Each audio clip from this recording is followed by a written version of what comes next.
If you're considering painting your brick with Romabio, I'd say do it. I mean, look how cute this is. Hello, my good peeps. How's it going? I'm about to head over to my parents' house because I'm starting another project over there. They also have a brick house and we've been talking about painting the exterior ever since they bought it, so it's finally happening.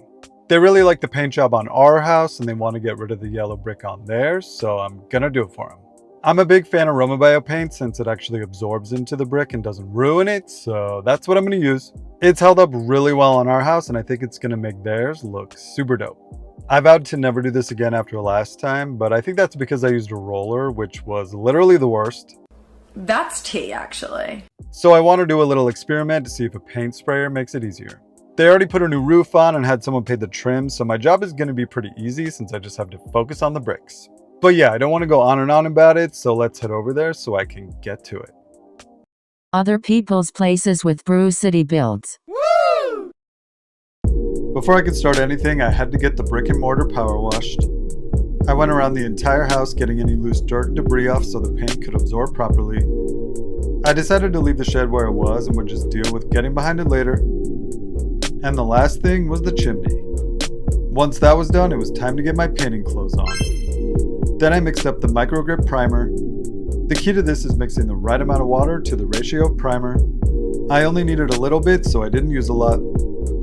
My mom used a silicone mortar mix combo to patch some holes in the mortar, but since Romabio only absorbs into masonry, I had to prime all those spots so the paint would adhere properly. I just got the brick slightly damp and put one coat of primer on all those patches.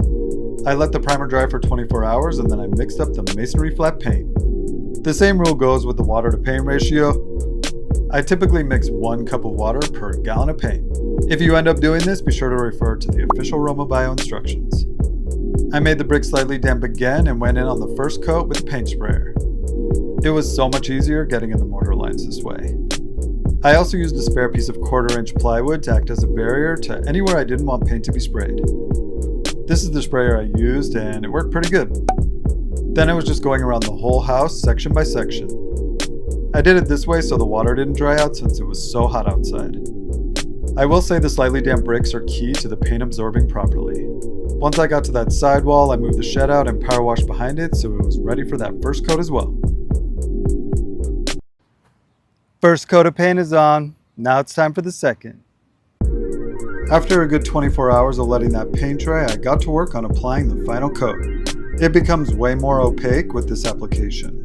I didn't mention this earlier, but Romabio makes this brush that I use for back brushing after spraying to help get the paint in all those mortar lines. My parents' dog Rufus was there watching to make sure I didn't miss anything.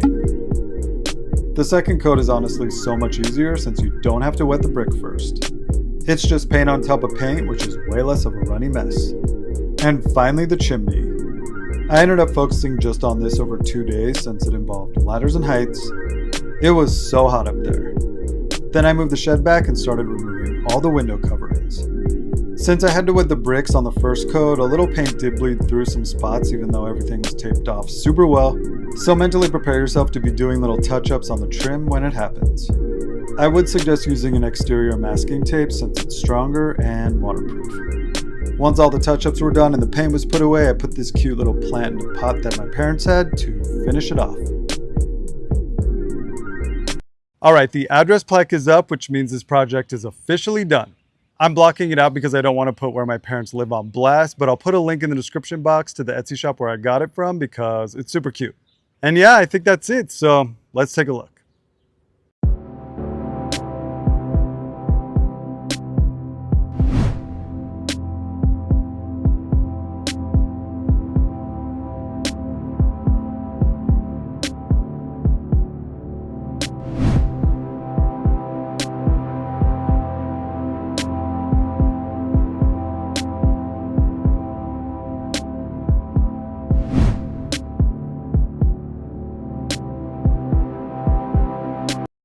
Well, that turned out cute. I love how a little paint can make something feel totally different. I know that painting brick can have a pretty polarizing opinion, but if you use the right kind of paint, I think it can turn out super good. Either way, my parents were really happy with it, so that's all that matters. We're already talking landscaping for their front yard, so I'm sure I'll be back here at some point to do that. But yeah, now that I painted 2 houses with Romabio, I definitely know that using a paint sprayer is the way to go. It is so much easier. It also didn't hurt that they have a single story ranch, so I wasn't like constantly up and down on a ladder, so that was helpful as well.